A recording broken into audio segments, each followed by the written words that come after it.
This is Introduction to Laboratory Number 2 for EE 106. Goals of this laboratory are to help you learn how to use the breadboard in lab, learn how to read data sheets, how to connect simple logic circuits, and how to design and verify the operation of logic circuits. The first step for many of you will be to assemble your breadboard. Some of you will be using breadboards from the lab that are already assembled, but in the very near future you'll have to put your breadboard together in your parts kit, so we'll go through that with you right now. As you unpack your breadboard, you're going to find that there are 3 screw terminals that are in a little bag. Open the bag, take the 3 screw terminals out, and take the nuts off of the bottom of those and separate those pieces as you're seeing in the picture. As you look at the 3 terminals, you'll find that there are 3 different colors: red, yellow, and black. And I would encourage you to order them on your breadboard as I've done on mine, which would be red on the left-hand side, black on the right-hand side, and the yellow in the middle. As you go through and watch the series of pictures that are appearing on the screen, you'll find that to reassemble or to assemble these into the breadboard, you will have one of the little plastic pieces on top and one on the bottom. Both of the pieces have square sides that correspond to one of the notches in the breadboard itself. Go through, align those, then tighten the hardware up, and you can have your lab instructor help make sure that you got that done correctly when you get to lab. They'll check breadboards over to make sure everything is put together as it should be.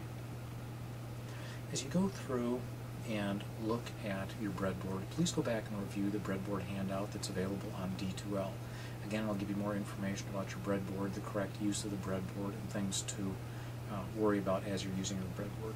Probably the most important thing to remember with your breadboard is to use the correct wire diameter. Wire that's too small won't stay in and will fall out. Wire that's too large a gauge will actually damage the breadboard, making it so the contacts won't hold the wire in the future.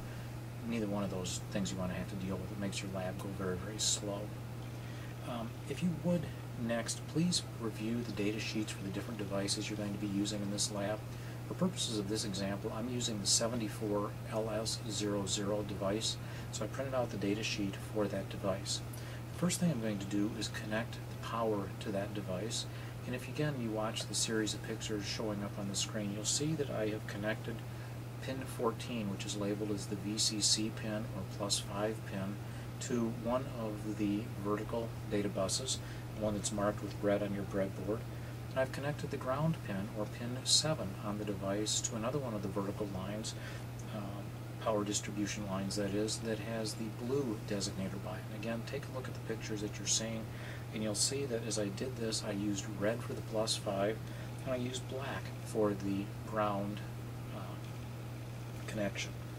Those connections are then taken up to the screw terminals on top, again maintaining color consistency with ground being black and +5 being red.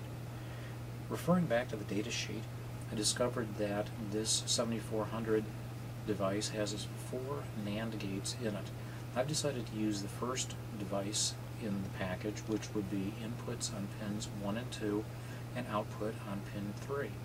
To make it so that I can easily adjust what the input values are, I've used 2 white wires on pins 1 and 2, and I made the white wires long enough so that they can go back and forth from either the ground or the +5, which is what we'll use to change the inputs right now. We'll simply do what's referred to as hardwiring the inputs to either ground or +5. The output from the data sheet is seen to be on pin number 3. Pin 3 can be tested directly with a device called the logic probe, which you're now seeing a picture of. The logic probe, much like the digital device itself, has to be powered. And again, as we look at the pictures, you see that I've connected the +5 side of the logic probe, or the VCC side, to the red wire, and connected the ground side to the black wire.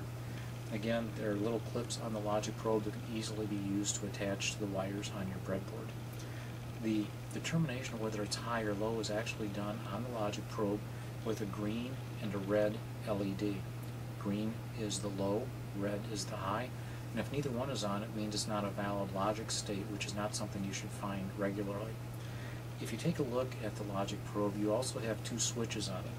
One reads TTL and CMOS. For this lab, you should have the probe set up for the TTL side, and the other switch says memory or pulse. And in this case, you're going to want to put the switch in the pulse position. And we'll talk a little bit about that in class later on. Again, the logic probe is an easy way to determine what the output is, either high or low. And you can touch the end of the logic probe to pin 3 to determine what the current output is for the device. Some people prefer, rather than touching directly to the output pin, which can cause you to short to other pins, to put a small piece of wire in, as you're seeing now, and the logic probe can simply be touched to that piece of wire to determine the output. A variety of other ways that you can connect circuits and determine outputs and so forth, but this is just a really simple example of how you can look at the output of a 7400. In your lab, you're asked to look at 7400, 7408, and actually connect multiples of the devices together.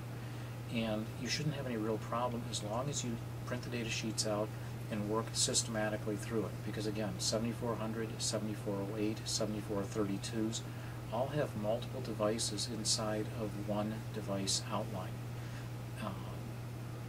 With that, as long as you track which device you're using in the package, you'll be fine. But again, you have multiple pins to look at and to keep track of, and that for some people initially is confusing, but again, we'll go through examples in class, examples in lab, and you should be just fine. A final note, as you're connecting your devices up, please make sure you orient the devices correctly. And by that, what I mean is these devices have an up and they have a down in the sense that pin 14 and pin 7 are not interchangeable. If you look at the digital devices, you normally will find the packages having a notch at the top of the package, and usually there's an indentation as well off to one side of the notch. If you orient the notch up and see the indentation on one of the pins, the little dot, that is pin 1. The numbers then go from pin 1 down the left-hand side of the device, and as you reach the bottom on the left-hand side, the numbers then go in ascending order from the right-hand side bottom up to the right-hand side top. So, for example, on the 7400, pin 1 is the upper left-hand corner, pin 7 is the lower left-hand corner, pin 8 lower right-hand corner, and pin 14 upper right-hand corner. Again, you'll have a lot of practice with this over the next couple weeks, so don't panic, just relax, and please ask questions as you have them. Thank you very much, and good luck.